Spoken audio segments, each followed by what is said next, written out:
when it comes to Africa, I'm sure many people in this audience will have made the same observations.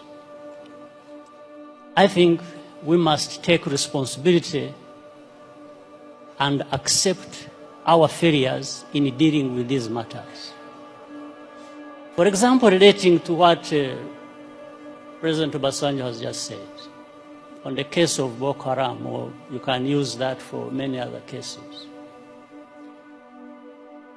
For me, when I'm watching on television, and I find our leaders who should have been working together all along to address these problems that commonly affect their countries, wait until they are invited to go to Europe to sit there and just,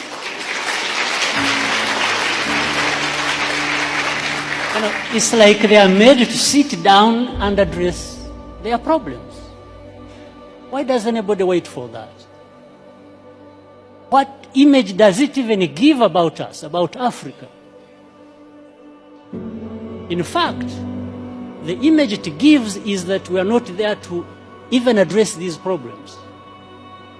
We are there for a photo opportunity. We are happy to sit there in Paris with the President of France and address and just talk about addressing problems. It doesn't make sense that our leaders cannot get themselves together to address problems affecting our people. It doesn't make sense. Of course, I'm saying this painfully. On the other hand, that I look forward for the time when I can be like the two former presidents. I think they are more free to say things than I. Being where they are and me being where I am. So I tend to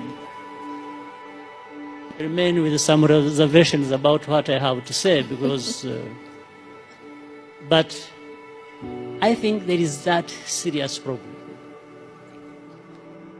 African leaders, we don't need to be invited anywhere to go and address our problems without first inviting ourselves to come together to tell each other the actual truth that we must tell each other about our serious problems.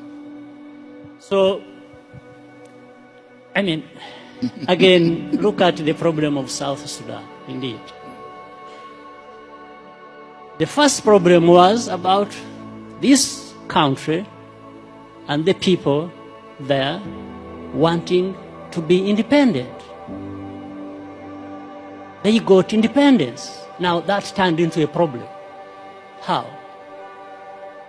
So you have one war being fought, waged to be independent, then you have to fight another when you have achieved independence. Just fighting among themselves. Why? So some of these underlying root causes should and could have been addressed by the leaders there. Whatever happened, whoever was wrong, that's not the issue. It is still the responsibility of leaders. If they can't resolve the matters themselves, well, why not? Why not call upon neighbors to say, come and help? We have a problem here. Maybe there is a problem between the president and the vice president.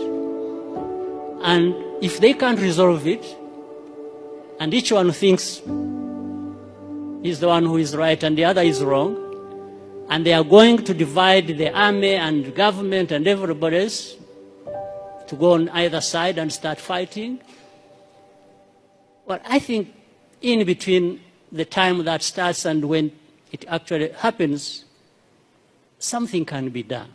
But it has to be leaders to work towards that and avoid the catastrophe that, like we are seeing or have seen or that has already happened in South Sudan. But of course, the unfortunate part is that the most majority who suffer are the innocent people who have nothing to do with it. Women, children, and even many men are innocent in that situation. So this is, I'm not giving answers, probably I'm raising more questions than, or adding to others that have been raised. So for the time being, let me stop here. Thank you. Thank you.